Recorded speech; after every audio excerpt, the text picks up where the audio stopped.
નમસ્કાર મિત્રો, આજના વિડીયોમાં આપણે ભાદરવા સુધી પરિવર્તિની એકાદશીનું વાર્તા અને મહત્વ વિશે વાત કરવાના છીએ.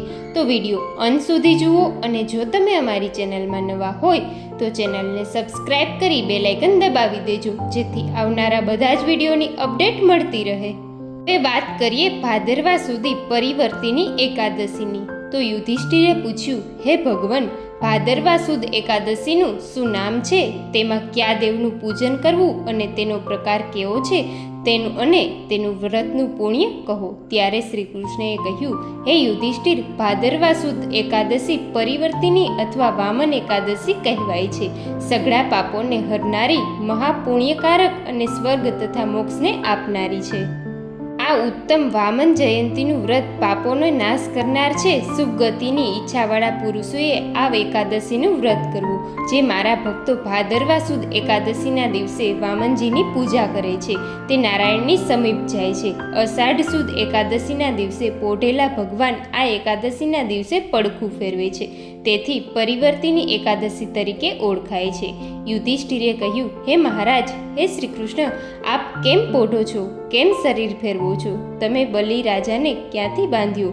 ચતુર્માસમાં આ ધર્મ કરવાની ઈચ્છાવાળા પુરુષોએ ક્યુ વ્રત કરવું અને આપ પોઢો છો ત્યારે મનુષ્યો શું કરે છે? આ મારા સંશયનો વિસ્તાર મને ઉત્તર આપો. ત્યારે શ્રી કૃષ્ણએ કહ્યું, હે નૃપોત્તમ, પાપને હરનારી એક ઉત્તમ કથા સાંભળો. પૂર્વે ત્રેતાયુગમાં બલિ નામનો દૈત્ય હતો. તે મારો પરમ ભક્ત હોવાના કારણે નિત્ય મારી તેમજ બ્રાહ્મણોની પૂજા કરતો અને યજ્ઞો કરવામાં નિરંતર તત્પર રહેતો.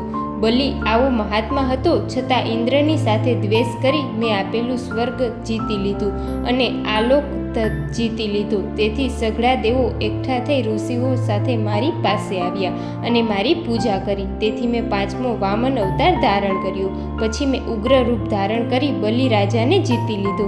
યુધિષ્ઠિરે પૂછ્યું, હે દેવેશ, આપ વિસ્તારથી કહો કે આપે નાનકડા સ્વરૂપથી તે દૈત્યને કેમ જીતી લીધો?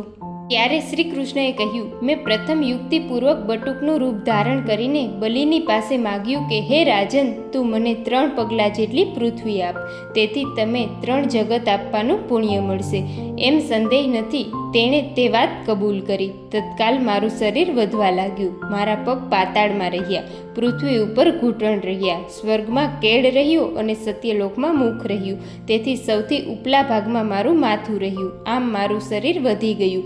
પછી મેં બલિને હાથ પકડીને કહ્યું કે હે અનંત, તે મારી આ પગલાંની આખી પૃથ્વી માપી લીધી છે અને બીજા પગલે સ્વર્ગ માપી લીધા. હવે 3જું પગલું રાખવાનું સ્થાન આપ. ત્યારે 3જું પગલું મૂકવા માટે તેણે પોતાનું મસ્તક ધર્યું, એટલે તેની ઉપર પગ મૂકી મારા ભક્ત બલિને મેં પાતાળમાં ઉતારી દીધો, છતાં પોતાની મર્યાદા લોપી નહીં. આથી હું પ્રસન્ન થયો. પછી મેં મહાપુણ્યશાળી બલિને કહ્યું, હે માનદ, હે બલિ રાજા, હું નિરંતર તારી પાસે રહીશ.